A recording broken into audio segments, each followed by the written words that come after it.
મિત્રો આજે આપણે દર્દીનો એટલે કે જેમણે ની રિપ્લેસમેન્ટ કરાવેલું છે એમનો અનુભવ એમના જ મુખેથી સાંભળીશું।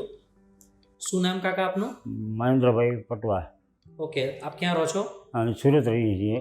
ઓકે, શું તકલીફ હતી? તમારો અનુભવ, તમને એ વખતે શું તકલીફ પડતી હતી? અમારે બે ઢીંચણમાં ખૂબ તકલીફ હતી। એક ઢીંચણમાં પછી અમારી મામીએ 12 મહિના પહેલાં ઓપરેશન કરાવ્યું કે મને કે સૌરી હોસ્પિટલ બહુ સારું કામ છે અને બહુ સરળ કામ ને બહુ સીધી વાત છે।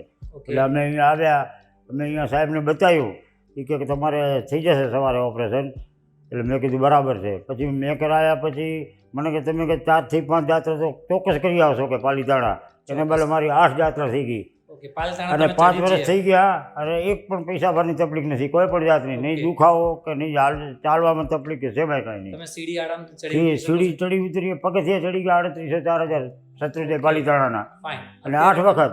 અત્યારે તમે આ 5 વર્ષમાં 8 જાત્રા કરી આવ્યા, અત્યારે તમે ફરીથી પાછા અમદાવાદ શેના માટે આવેલા છો? અમારા ઘરનાને બે ઢીંચણમાં તકલીફ થઈ હતી એટલે અમે કીધું સુરત અમારે નથી કરવા। અમારા બાબો કે ના અમારે ત્યાં જવું છે, અમદાવાદ જવું છે સાહેબની પાસે જ, અને એ હોસ્પિટલમાં જવાનું છે। સાહેબને એક જ વાત કરી કે અમારે અહીંયા કરાવવાનું છે।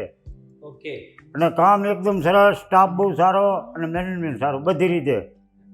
ઓકે, એટલે આ અનુભવ છે મહેન્દ્રભાઈનો, જે સુરત રહે છે અને એ અમારા માટે બહુ ગર્વની વાત છે કે સુરતમાં રહેવા છતાં તેઓ એમનું પોતાનું ઓપરેશન પણ 5 વર્ષ પહેલાં અમારી પાસે કરાવ્યું હતું અને આજે 5 વર્ષ પછી એમના પત્ની હંસાબેનના બંને પગના રિપ્લેસમેન્ટ અમે કરાવ્યા છે અને બંને પગના રિપ્લેસમેન્ટ સાથે કર્યા પછી પણ એ સરસ રીતે ચાલતા થઈ ગયા છે। Thank you.